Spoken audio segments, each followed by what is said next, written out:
اللہم صلی علی سیدنا محمد وعلی آل سیدنا محمد وآلہ وصحبہ وسلم۔ رب اشرح لی صدری ویسر لی امری واحلل عقدۃ من لسانی یفقہوا قولی۔ اقبالیات عمومی طور پر اور ان میں سے جاوید نامہ خصوصی طور پر میری یہ خواہش رہی ہے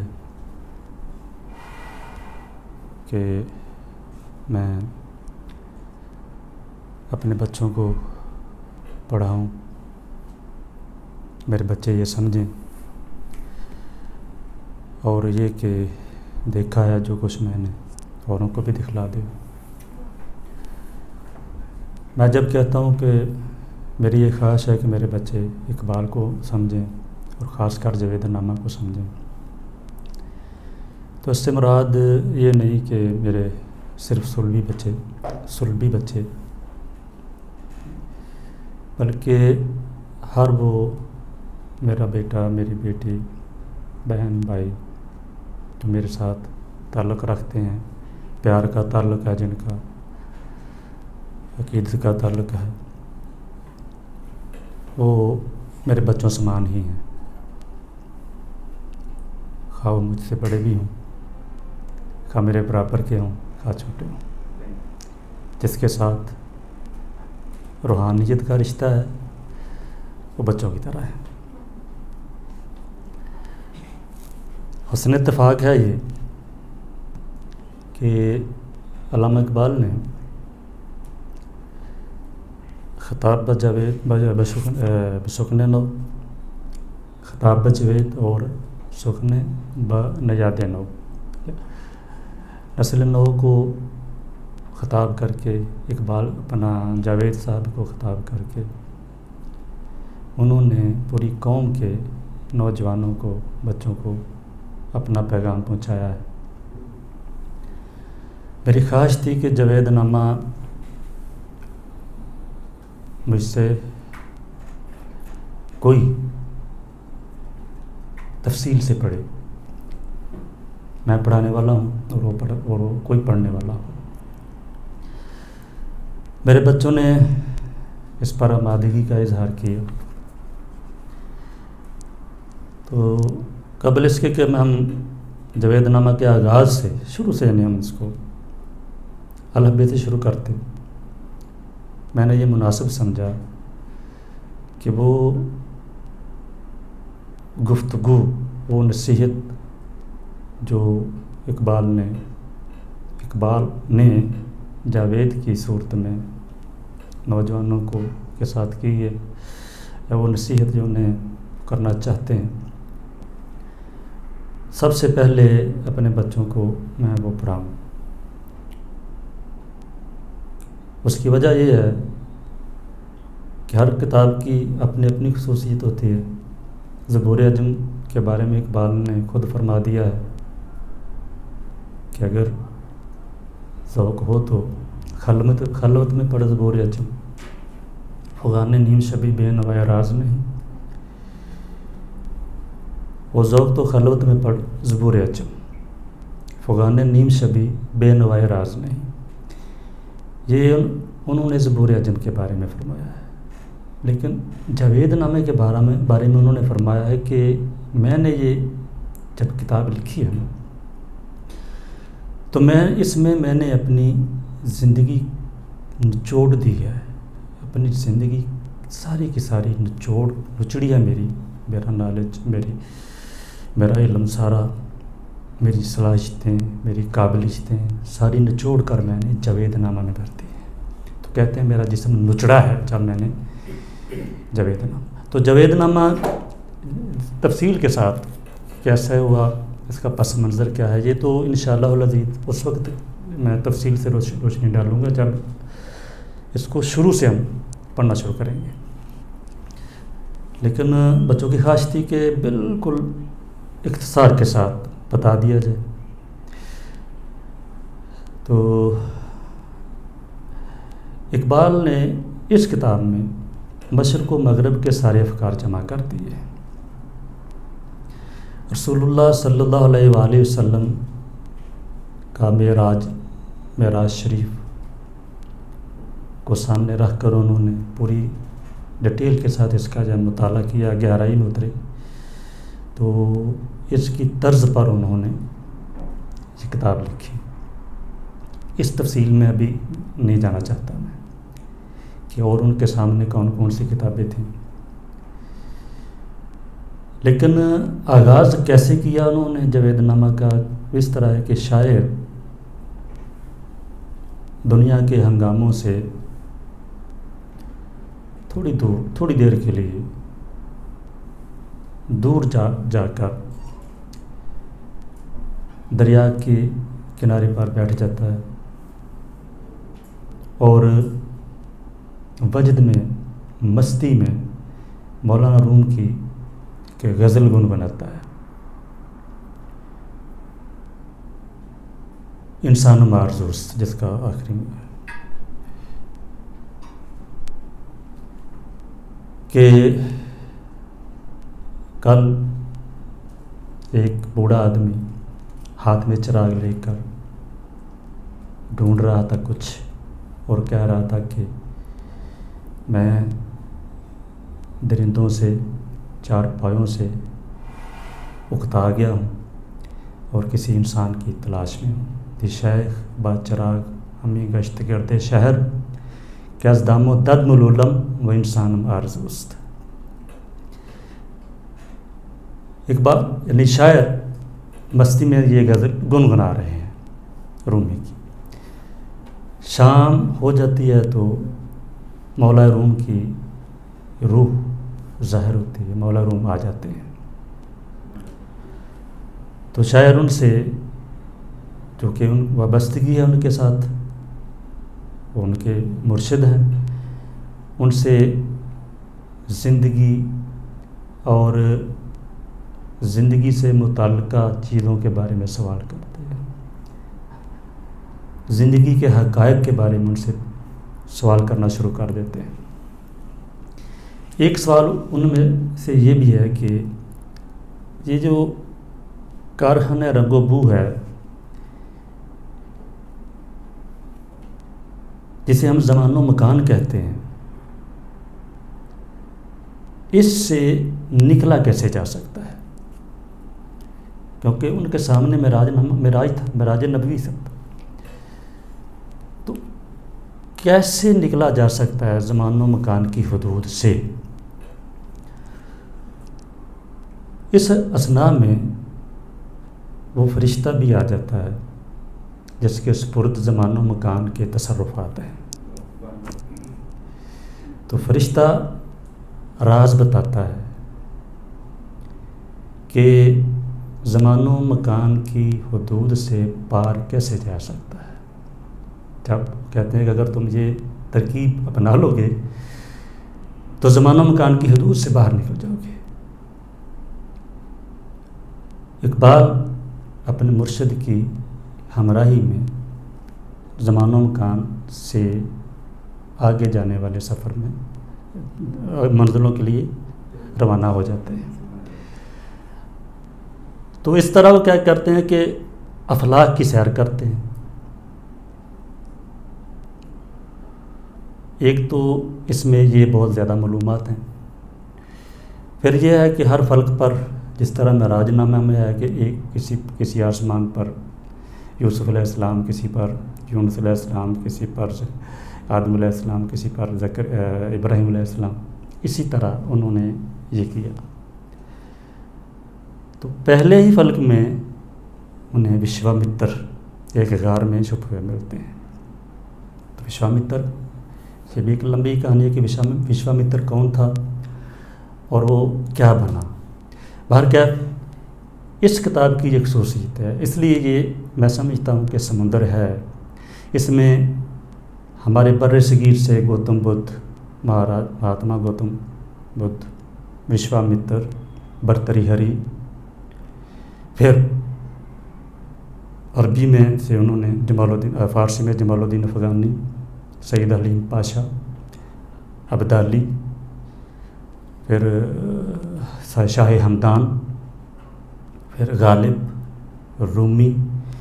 تو زندگی کے حقائق جو ہیں مختلف افلاک پر جا کر ہر ایک سے جہاں جہاں بھی انہیں جس چیز میں کوئی کسی کی اسپیشلائزیشن تھی وہاں اس سے وہ سوالات کیے ہیں کہ زندگی کیا ہے، زندگی سے متعلقہ تمام حقائق.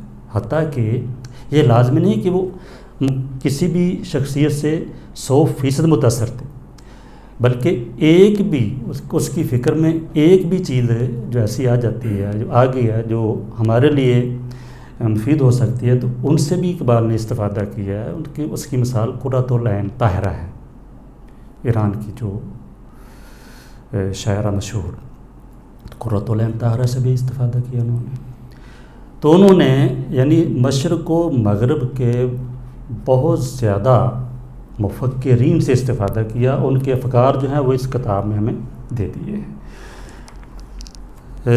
3 بند ہم نے اس کے پڑھے ہیں، اور انداز چونکہ ہمارا یہ چونکہ میں بچوں کو پڑھاتا ہوں اس لیے یہ بات بھی بالکل واضح ہو جانی چاہیے کہ اقبال یا کسی بھی مفکر کو سمجھنے کی دو صورتیں ہوتی ہیں. ایک یہ ہے کہ آپ ان کے افکار کو سمجھیں اور ایک بحث مباحثہ کا ماحول اپنائیں اور تنقید وغیرہ جو بھی اس ضمن میں چیزیں آتی ہیں کہ آپ انہیں پڑھیں سمجھیں، اس کے بعد نقد و نظر کے حوالے کر دیں اسے. میں یہ سمجھتا ہوں کہ ٹھیک ہے اس کے فائدے بہت زیادہ ہیں، لیکن میرا ٹارگٹ یہ نہیں ہے. میرا جو انداز ہے، میں جو چاہتا ہوں کہ اقبال کو بھی اور جتنے بھی مفکرین ہیں جو اقبال کے ہم پلہ ہیں جنہیں ہم سمجھنا چاہتے ہیں، ایون اس میں قرآن کریم بھی آ جاتا ہے، اس میں جو سمجھنا ہو تو وہ بھی ایسے ہی سمجھا جائے، حدیث کو بھی ایسے ہی سمجھا جائے کہ گہرائی میں جایا جائے. ایک دوسرا پھر یہ نہیں کہ میں نے اس کو سمجھ لیا. میں چاہتا ہوں کہ وہ جو ایک بھی لفظ اگر ہماری سمجھ میں آ گیا ہے تو اسے اپنایا جائے، اس کے مطابق انسان کو ڈھل جانا چاہیے. کسی بھی بڑی شخصیت کے کسی بھی ایک فکر کے مطابق اگر ہم ڈھل جاتے ہیں تو میں سمجھتا ہوں کہ اس میں بیڑا پار ہے ہمارا. اس کے علاوہ میں جو جتنے بھی طریقہ کار ہیں ان چیزوں کو سمجھنے کے، وہ میں سمجھتا ہوں کہ آمدن، نشستن، گفتن، خوردن، برخاستند. میری سب سے بڑی خواہش ہے، اللہ کریم سے سب سے بڑی دعا یہ ہے کہ ہم اس کا مصداق نہ بنے کہ آئے بیٹھے گفتگو کی، سنی گفتگو، کھایا پیا، چل دی، اور جیسے آئے تھے نہاتے دھوتے ویسے ہی نہاتے دھوتے واپس چل جائیں. اتنا چکنا گڑھا لے کر آئیں کہ اس پر ایک بوند بھی نہ ٹھہر سکے. میں نہیں یہ چاہتا، میں ڈھل جانا چاہتا ہوں. قرآن کی آیت ہو، جو کوئی حدیث شریف ہو، یا اقبال کا کوئی شعر ہو. چوتھا بند ہم شروع کریں گے تو بیٹی سجل پڑھیں گے. ہاں سجدہ قصبہ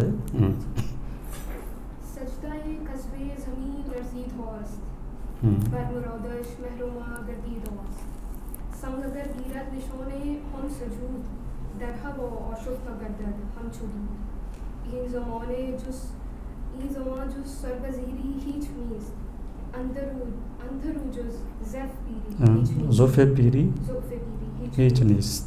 آن شکوه ربی الاولا کجاست، آن شکوه ربی الاعلی کجاست. ہاں شکوہ ربی الاعلی کجاست.